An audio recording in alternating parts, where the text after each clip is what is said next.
Assalamualaikum warahmatullahi wabarakatuh. Salam bahagia sampurasun untuk semua warga Jawa Barat dimanapun berada, dan untuk semua warga plus 62 dimanapun berada. Mudah-mudahan Anda semua senantiasa dalam keadaan bahagia. Amin ya rabbal alamin. Jumpa kembali di channel Mata Netizen plus 62. Di sini semua dilihat dan semua dikomentari. Setelah beberapa hari yang lalu kita menyaksikan bagaimana Mbak Sahara datang kepada Kang Deddy Mulyadi, Gubernur Jawa Barat, dan menceritakan mengenai konfliknya dengan Bapak Yai Imin. Lalu bagaimanakah tanggapan Bapak Yai Imin mengenai apa yang disampaikan oleh Mbak Sahara kepada Kang Deddy Mulyadi? Kita akan simak bersama-sama ya, kita akan melihat bersama-sama, dan kita akan mencoba untuk mengomentarinya begitu ya. Nah, seperti apakah jawaban Bapak Yai Imin? Kita langsung ke videonya, silahkan. Tunjukkan kepada saya kebakaran sajadah saya, sajadah Rosidah dan kasur dan lain sebagainya itu terbakar. Di situ ada orang. Ya. Ada orang. Sahabat saya. Siapa dia? Adik saya, The King of Kong, Muhammad Sofwan. Ya, ada orangnya. Ya, jadi ada suaminya Mbak Sahara di sana ya. Sekali. Saya ingatkan Pak, semoga Bapak tidak membakar. Jadi yang bakar itu siapa? Nggak tahu saya. Nggak tahu. Nggak tahu ya. Oh, jadi seperti itu ya. Jadi ketika pembakaran sejadahnya Bapak Yai Imin, ternyata Bapak Yai Imin sendiri pun tidak mengetahui siapa yang membakarnya. Lalu siapakah yang membakar sejadahnya Bapak Yai Imin yang konon harganya mencapai 40 juta lebih? Wow. Dan bahkan menurut Bapak Yai Imin, sejadah itu hanya diproduksi sebanyak 12 biji saja. Wow, ini sejadah yang sangat luar biasa ya. Pastinya ini sejadah yang sangat istimewa untuk Bapak Yai Imin. Tidak sembarang sejadah, harga sejadahnya pun bahkan sampai puluhan juta rupiah. Lalu siapakah pelaku pembakaran sejadah itu? Karena Bapak Yai Imin pun tidak mengetahui. Sekali lagi, Bapak Yai Imin pun tidak mengetahui siapa yang membakarnya. Seperti itu ya. Pertama Pak, kasus yang pertama, Mbak Sahara, istri saya barangnya besar. Tapi lebih besar Mbak Sahara. Ini ketika Mbak Sahara menceritakan konflik yang terjadi antara beliau dan Bapak Yai Imin kepada Kang Deddy Mulyadi. Ketika saya mencium aroma Mbak Sahara, harum sekali. Wah, seperti itu ya. Memberikan parfum yang sama harumnya seperti Mbak Sahara. Karena saya ketika mencium harumnya Mbak Sahara, saya jadi pengen banget. Oh, seperti itu jadi. Sudah haji, sudah sedang haji. Ini kan momentum yang tepat. Intinya ada bahasa seperti. Kemudian yang ketiga Pak, waktu itu saya keluar. Yang ketiga. Bawa mobil sendiri. Kebetulan saya kan habis keramas, jadi nggak pakai jilbab. Kemudian beliau tanya, loh Mbak, habis keramas? Habis mandi? Bisa, junub. Nah, mengenai pernyataan Mbak Sahara kepada Kang Deddy Mulyadi yang tadi diceritakan oleh Mbak Sahara, nah seperti inilah jawaban Bapak Yai Imin di hadapan Bapak Uya. Kita simak videonya bersama-sama, silahkan. Gimana tuh video tadi itu menanggapinya gimana? Itu semua bohong. Iya. Bohong. Dan Semuanya bohong menurut Bapak Yai Imin. Iya. Pengacara saya yang bernama pertama siapa? Agustian Andi Siagian. Yang kedua siapa? Abdul Basit. Dua orang ini yang nangani itu. Nah, itu apa yang dituduhkan itu? Jadi Nggak ada. Enggak ada ya. Nah, jadi menurut Bapak Yai Imin, apa yang disampaikan oleh Mbak Sahara tadi ya, mengenai ya hal-hal yang demikian itu menurut Bapak Yai Imin itu adalah bohong dan fitnah, seperti itu ya. Tiba-tiba datang dari rumahnya, video Tiba-tiba datang dari rumahnya bersama istrinya. Ada videonya? Ada, silakan tonton. Ini sebagai bentuk edukasi buat kalian. Wow. Kemudian beliau ini tiba-tiba ngejar saya, Mbak Sarah mau kemana? Mau kemana? Lihat dulu ini Mbak. Lihat. Saya enak loh Mbak, sampai nggak seperti ini. Saya speechless di situ, Pak. Nah, Ya. gimana tuh? Ya. Gini ceritanya, pernah dan sering Mbak Sahara itu memperbaiki HP saya. Oh. Ya, bahkan pernah dibawa ketika istirahat haji itu sampai 10 hari dibawa ke Oh, jadi HP-nya Bapak Yaimin pernah dibawa oleh Mbak Sahara dengan tujuan untuk diperbaiki. Nah, satu ketika si Agil ini pernah melihat video, kan saya itu kalau duduk di situ kan dekat dengan rumah, Iya. HP tak taruh, aku Iya. pipis, Iya. saya pipis di rumah, Iya, iya. pulang pipis, Agil tuh buka-buka HP saya, ketawa-ketawa, Iya. setelah itu panggil saya Kakek Sugiono. Iya. Saya tanya sama Iya. istri saya yang di muka, aku kok dipanggil Kakek Sugiono, ya apa Pak Iya. Sugiono? Iya. Iya. Oh, terus jelas, oh berarti hebat ya aku ngono. Iya. Kan hebat, orang rambutnya udah putih tapi masih bisa kan.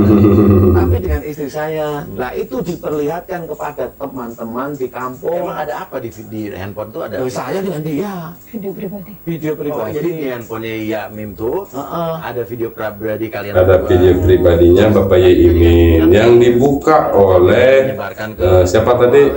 Si Agil itu ya. Dialah yang menyebarkan Iya. kepada banyak orang melalui HP saya. Iya. HP ku dikuasai dia Iya, gitu. iya. Dibawa ke Madura 10 bahkan 20 hari. Iya. Oh, 20 hari jadi Saya ya. punya 2 nomor. Iya. Yang satu kadang tak pakai, yang satu diperbagi itu sampai hampir 1 bulan. Oke. Saat itulah tersebar video dan ini sudah ditanyakan oleh auditor Irjen Kementerian Agama kepada saya. Saya ini iya. kan dosen Iya. PNS. Iya. Atas kasus ini dipanggil saya oleh Iya. Irjen, Oke. ditanya, diperiksa. Iya. Itu gambar saya. Kok bisa begitu? Oh, videonya beredar. Beredar. Kalau kejadiannya seperti itu ya bisa jadi seperti itu. Jadi ya cuman ya untuk Bapak Yai sendiri ya seharusnya tidak terlalu percaya lah, tidak terlalu mempercayakan, apalagi kita memiliki HP. Jangan sampai, apalagi ini waktunya lama ya, sampai 20 hari katanya diperbaiki. Ya kan kalau mau memperbaiki mending langsung saja ke tempat servis HP seperti itu Pak ya. Kita lanjutkan lagi ke video berikut ini, silahkan. Ini kan sekarang yang dibawa-bawa ormas dan suku. Yang dibawa-bawa oleh siapa ya? Ini kalau apa namanya kita membawa-bawa ormas. Jadi begini, saya memang mengakui kalau saya memang salah satu. Jadi menurut versi Bapak ini mungkin Bapak Yaimin membawa-bawa apa ya, ormas seperti itu ya. Untuk masalah internal saya pribadi. Saya sama Tapi kan istri, Bapak pakai baju ormas, Bapak. Saya tidak pernah menyangkut pautkan suku, ormas madas, karena percuma. Dalam artian ini bukan urusan yang terlalu berat menurut saya. Oh. Karena Urusan ringan-ringan saja. Urusan ringan. karena Urusan ringan-ringan saja, jadi sampai dari sana datang ke Jawa Barat. Satu-satunya korban, saya representasi. Bukan masalah besar, tapi ya kenapa jauh-jauh dari sana ke Jawa Barat Bapak? Sampai mau mendatangi Kang Deddy Mulyadi seperti itu. Aduh, ada lagi nih kisah dari Bapak Yaimin di mana Bapak Yaimin menceritakan ketika beliau itu mendapatkan teror. Wow. Teror apakah yang didapatkan oleh Bapak Yaimin? Kita akan dengarkan bersama-sama. Silahkan. Lagian saya terus diteror Pak. Tiap malam itu ada kotoran manusia. Jadi Tiap malam ada kotoran manusia. buat apa teror semacam itu. Terus hebatnya seolah-olah dia nggak melakukan. Ditambah lagi dengan pembakaran. Siapa kira-kira pelakunya ya? Yang membakar siapa? Ditunjukkan oleh auditor Irjen Kemenak. Gambarnya itu di situ ada Pak Sopyan, ada ini banyak. Padahal sajadah itu sajadah istri saya tak suruh beli di Emir Muhammad limited Mbak. Ia hanya diproduk 12. Sejadah yang dibakar itu merupakan sejadah yang diproduk hanya 12 barang saja. Ini kan berarti barang itu atau sejadah itu sejadah yang wah pokoknya mah sejadah luar biasa, sejadah mahal, sejadah istimewa pokoknya mah ya. Udah nonton tayangan Mbak E sama KDM. Jujur gua gak tertarik buat nonton. Di Nggak sini tertarik gua nonton ya? gua cuma Kenapa? nonton videonya dan gua lebih tertarik bacain komennya satu-satu. Tertarik dengan komen. Kita mulai Coba baca ada komen dulu. apa aja? Yang kenal Sahara dari zaman kuliah S1 tertawa melihat ini. Gua wakilin ketawanya. Gimana Bu? Oh seperti itu jadi ketawanya ya. Kenapa Mbak? Sakit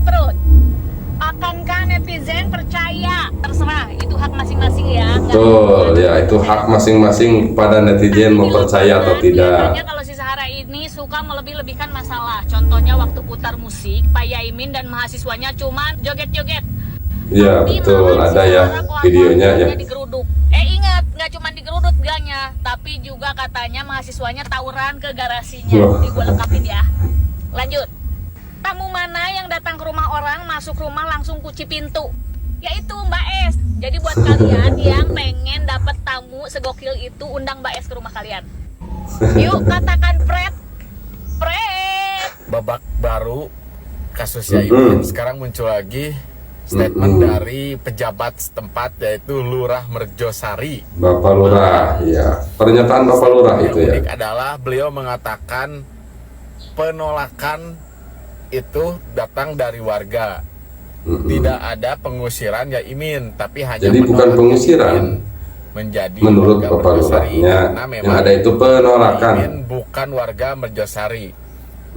Yang jadi pertanyaan saya, ini Lurah mengatakan Yaimin ditolak menjadi warga Merjosari, sedangkan dia memiliki tanah bersertifikat. Terus kok ditolak menjadi warganya dengan alasan yang tidak jelas. Sedangkan kan semua orang juga tahu kalau Yaimin ini adalah seorang ulama, seorang kiai, seorang dosen juga. belajar. Harusnya Pak Lurah ini jangan hanya mendengarkan asumsi-asumsi atau pendapat-pendapat warga yang tidak jelas sebenarnya. Tolonglah Pak Lurah nih, Tanya langsung kepada Bapak Yaiminnya, seperti itu ya. tolong Pak, datengin dong, cek langsung ke Yaiminnya ataupun ke Bu Saharanya, terserah lah. Tapi ini hanya mendengar dari keterangan-keterangan warga, laporan-laporan warga lah. Berarti kan Bapak sendiri tidak bertemu langsung dengan Yaimin, tidak mengecek langsung kondisinya seperti apa.